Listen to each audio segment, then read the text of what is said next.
Why's Paul always late? Who's finding Paul? He's gonna come in and ask the same questions. On behalf of the Phoenix Suns family, I'd like to welcome Chuck and Alex. Welcome. Usually this is a different press conference, but we're trying to change it. So this time we wanted it to be positive. And so is that how you drew it up on that last shot for Teletovic? It is how I drew it up, but Telly has to put in the dribble. It's just Telly. He's going to add something extra to everything.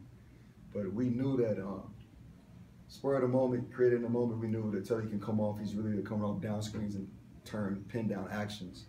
And we also knew that if he wasn't open, Brendan Knight had set that back screen and he was going to pop up and get at the top of the key at his entire right hand and use his speed against Rubio.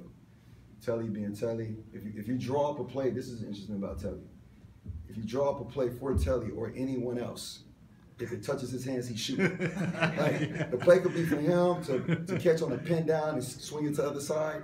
It's not going to get all the way through. It's just Telly, and we love him for who he is. And it's a part of having that guy who sometimes you might say that's a crazy shot, but he hits big shots. Chicago, tonight, through the Florida game, he hit big threes, so we love Telly. Yeah, he even had a good rebound in traffic earlier in that fourth quarter. He seemed like he was really dialed in, not just on the shooting, at least. He had a great putback in. It was big. And he's getting better. You know, everyone's focused on the young guys getting better. Tonight, Tyson Chandler had 14-11, and Mirza has just been efficient. He had 21-8. So he's getting better as well. We're embracing the process. We enjoy the win. It's great for the fans. But we understand what we have to build, and it's not going to happen overnight. It's not going to just change the course of our season just by winning one game. We have to be consistent and commit to the process and surrender to where we are and continue to build without using buzzwords, but actually putting in the work.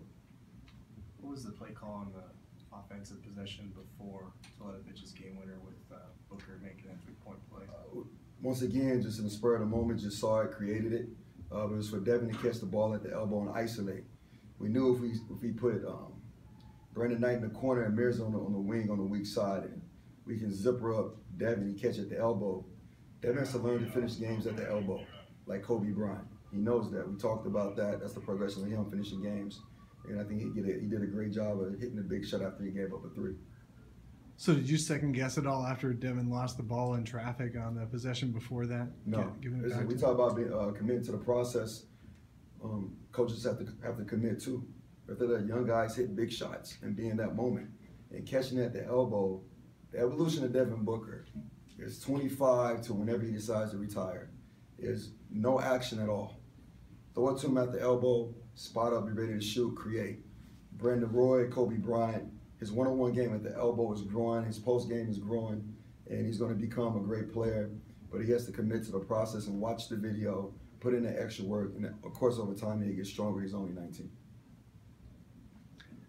Alex Len had a real slow first half. He only had the 1 point and a couple of rebounds, but then he came out real strong in the third quarter. What'd you tell him at halftime?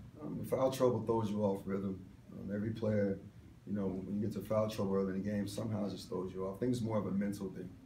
And we came out in the first play and ran a play for him. He missed the shot. We came back to him. He hit a shot. Alien, though, we love him. We think the world of him. We understand sometimes it's not going to be his best game, but we want his best effort. He never fails. Devin and Mirza had the big baskets down the stretch, but what did P.J. Tucker provide for you guys today? P.J. Tucker, what did he provide? He provided 23, 12, and 5. 12 rebounds, 5 assists, 2 steals. 9 for 18, 3 for 6 from the three. So I think Mirza's rubbing off on Tucker. Shooting threes now, 3 for 6. But as Tuck goes, as we go. And this is the message to the team, and it's very direct. We need Brandon, Tyson, and Tucker to lead us with energy, effort, communication, and focus. Our young guys are going to score a lot of points. And out of that group, Brandon's going to score a lot of points. But we cannot win if they just score points. We can win if our veterans lead us in energy, effort, and focus, and tenacity. And if our young guys struggle, we still have a chance to win. So really, the box scores don't really matter to us. It's the X factor. It's the things that doesn't show up on the stat sheet.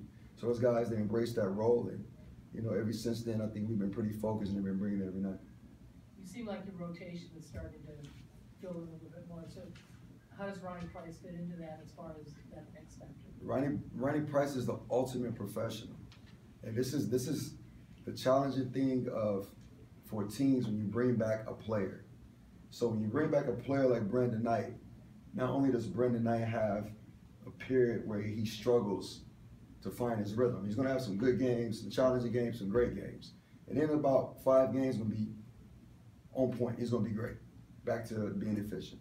But the guy who's been playing is going to struggle because his rotation changes, his minutes shorten. It's just a different mindset, a different rhythm. But Ronnie Price being Ronnie Price, he is the ultimate professional, and I wouldn't be surprised if in Utah he had a big game. It's just, he is who he is.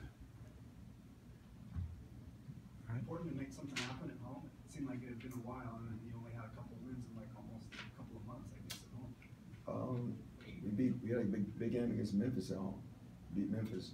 Came back, lost to the Knicks. I think it's the 3rd game. Right. So I like to spin it from where we win.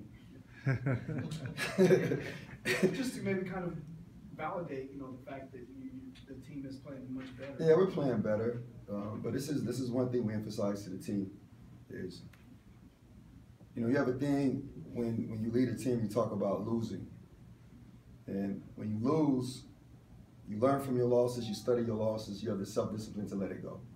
So we can't take losing too far until tomorrow. Then it has to be balanced with winning. And what I mean by that is we can't fall in love with winning.